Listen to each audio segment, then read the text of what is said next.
Well, hello and Merry Christmas!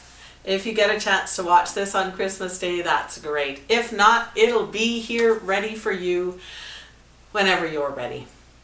My name is Ruth Lomax, and it is my privilege to be in ministry with the people of First United, serving in the county and the city of Wetaskiwin, Alberta, and to get to spend time in this amazing godly playroom.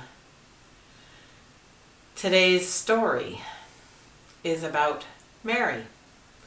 It seemed rather appropriate on Christmas Day. But before we get to the story, I wonder what you need in order to be ready today. Maybe you've already eaten too much, and you need some comfy clothes or a place where you can curl up or lean back. You might want to have a candle ready to light on your own. You may want some art materials to work with a little bit later, or something to feast, although perhaps you're looking forward to bigger feast later today or sometime this week. Whatever you need to do to help yourself be present and enter into this time together. Maybe just a few deep breaths.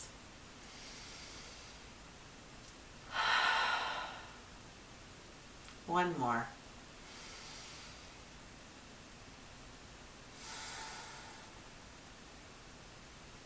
And another.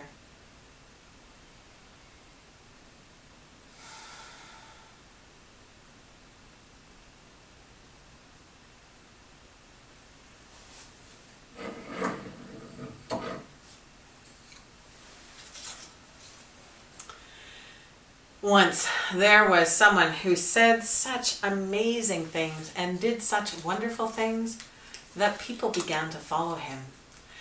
And the more they followed him, the more they wondered who he was. And one time they just had to ask, "Who are you?" One time when they asked him that question, he said, "I am the light."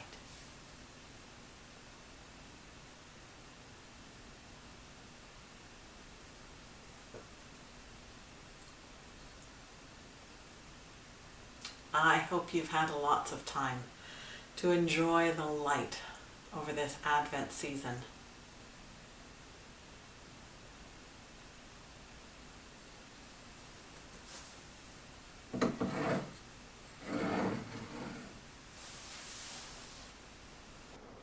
There were all kinds of things that happened that were mysterious to Mary.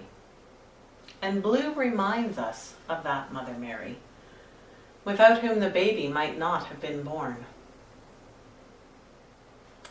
When Mary was a child, she wondered what it would be like to be all grown up.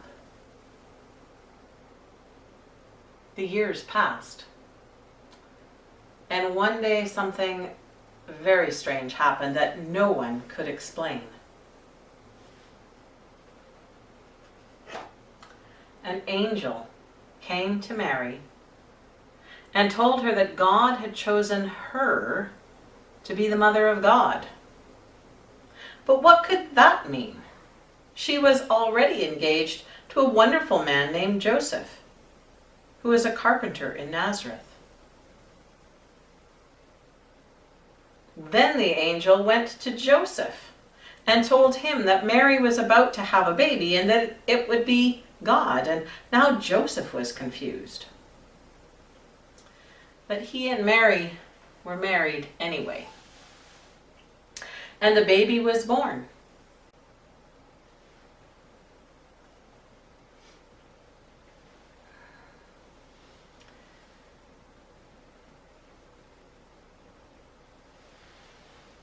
They named the child Jesus.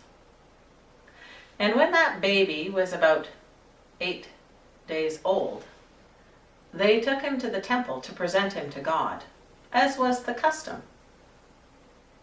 Old Anna and Simeon were there, and they spoke words that were both burden and blessing to Mary about the cost and the promise of love.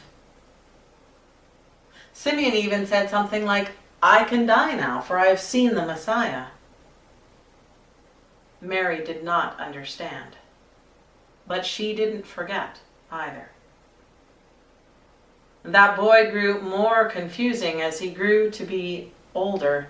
When he was about 12 years old, Mary and Joseph lost him in Jerusalem, and then they found him in the temple. He said, "Didn't you know I would be in my Father's house?" But what could he mean? Their home was in Nazareth, where Joseph's carpenter shop was. Now they were both confused. More confusing things happened as that boy grew to be a man. When Jesus began to teach, he went home to Nazareth and went to his synagogue. He read from the scroll of Isaiah about the coming of the Messiah. And then he said, "I am the one." Mary might have remembered the angel's words, but the people of Nazareth were angry and they tried to throw him off a cliff. Another time he turned some water into wine at a wedding.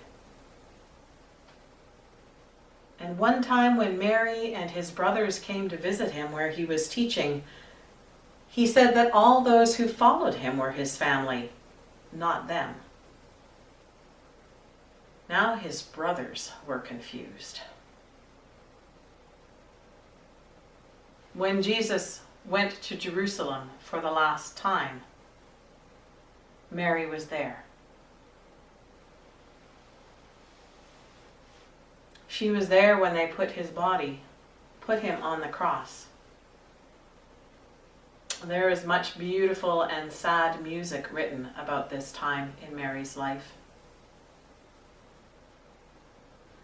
At what point Jesus looked up and saw her standing there, perhaps with some of the other women.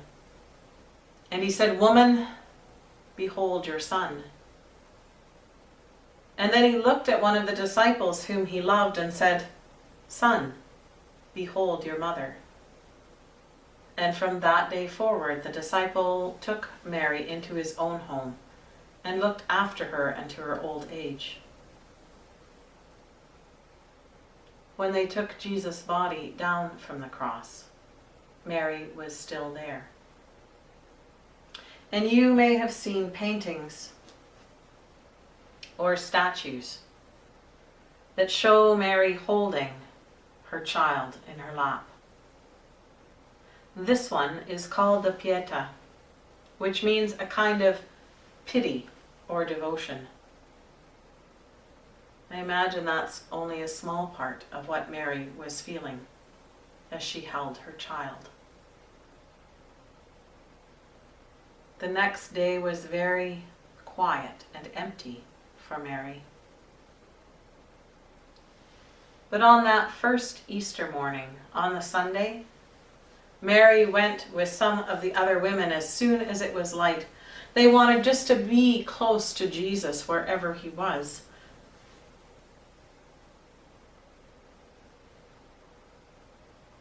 But when they got to the tomb, they found that the stone had been rolled away and the tomb was empty. And yet in that emptiness, somehow they discovered that Jesus was still with them, just as he is with us today.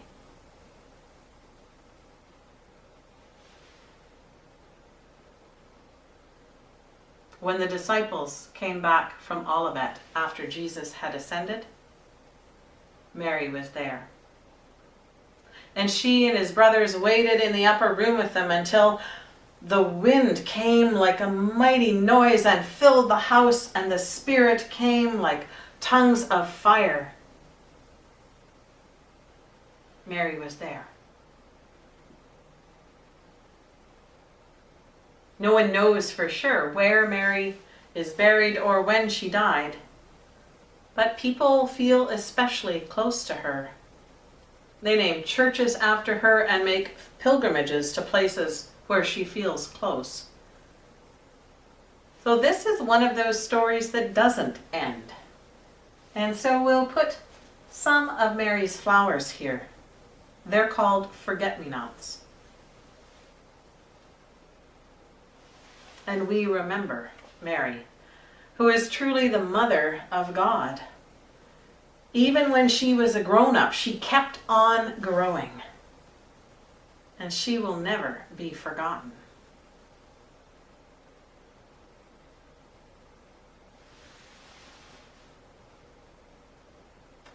I wonder what part of this story you like best.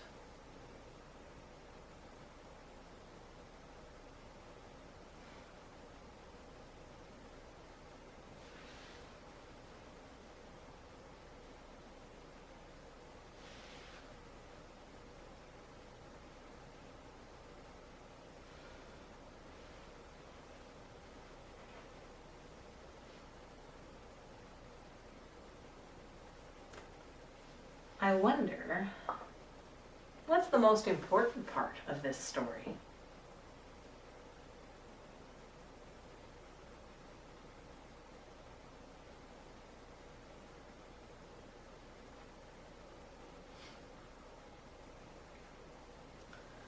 I wonder if there's any part of this story we could leave out and still have all the story that we need.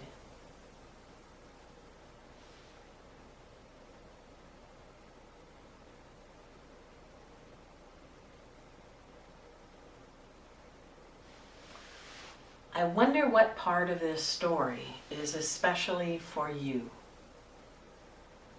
or where you are in this story.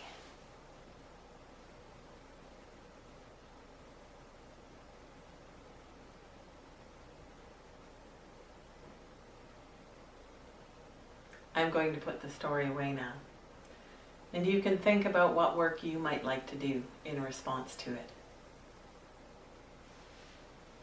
We remember the forget-me-nots.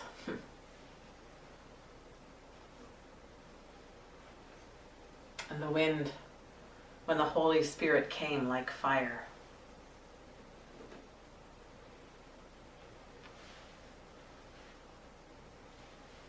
The emptiness that somehow lets us live life more fully.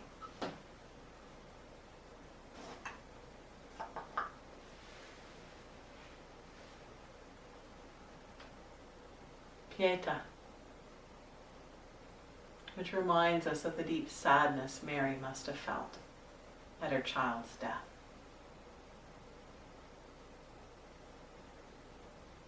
Perhaps that's why she holds such a special place in so many hearts, because she knows what it is to suffer, to be sad, and still be present.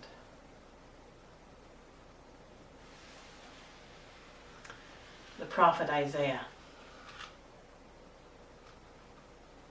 Jesus said, I am the one. And sometimes people are still angry at that notion.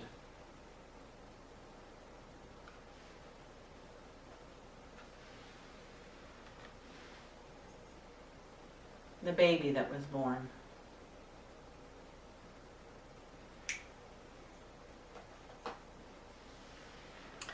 And the angel, who, like so many other messengers from God, said, don't be afraid.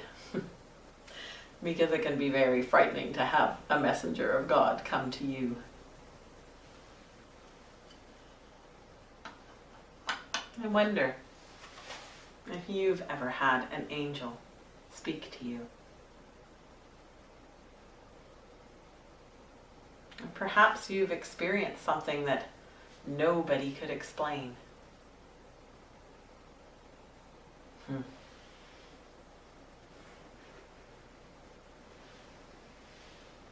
And the color blue that reminds us of the Mother Mary,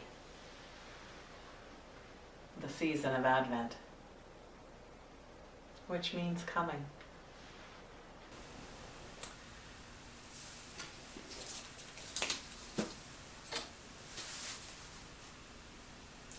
Before we know it, we've come to the end of our time together. But there's one more thing we need to do. I see by the clock on the wall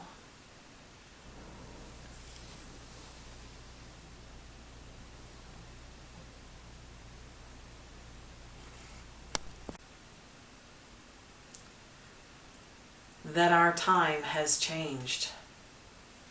And so we need to change this color here as well.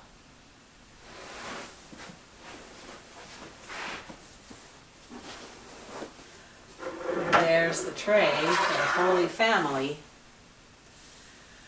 Oh, let's see. There's the baby with his arms open wide. The Mother Mary, the Father Joseph. The donkey that Mary rode all that long way to Bethlehem. And the cow who was so surprised that first Christmas morning to find a baby instead of their breakfast. There were the angels who sang about good news and who told the shepherds to hurry and go and see this amazing thing that had happened. And the three wise ones, the Magi, who often don't arrive till January. They come from so far away, they're almost always late. That baby grew up to be a man who died on a cross, which is sad, but also wonderful in an Easter kind of way. Now his arms are open wide to give the whole world a hug.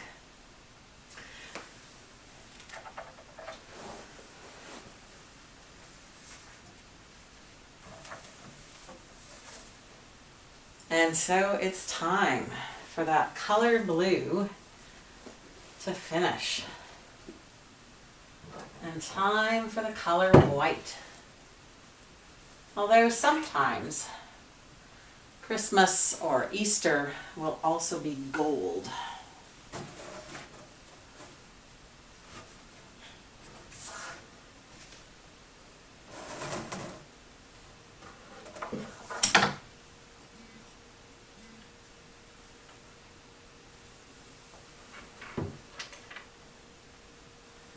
We'll have green for Epiphany, and that blue goes on the bottom. We won't be using it for a long time again. Oh, such a big circle of colors. And then we put the Holy Family back. Let's see if you can name them as they go.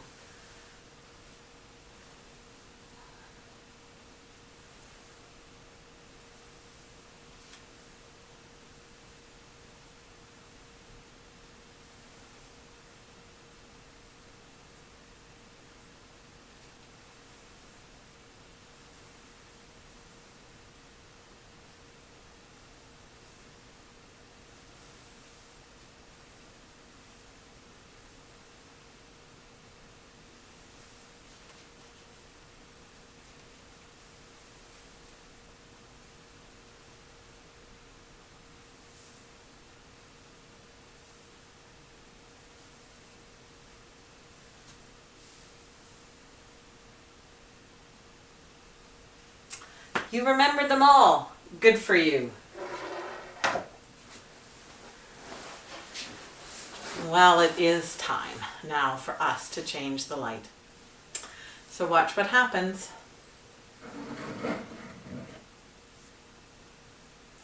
Right now the light is just in this one place and time. But when we change it, it will be in many places. And it can spread out and fill this room and go with us wherever we go. I wish you a very blessed and joyous Christmas, full of wonder and good things, and an even healthier and more wondrous New Year. God bless.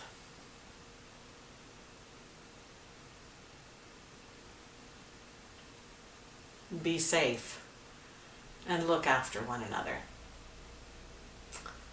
And the next time I see you, I won't see you till next year.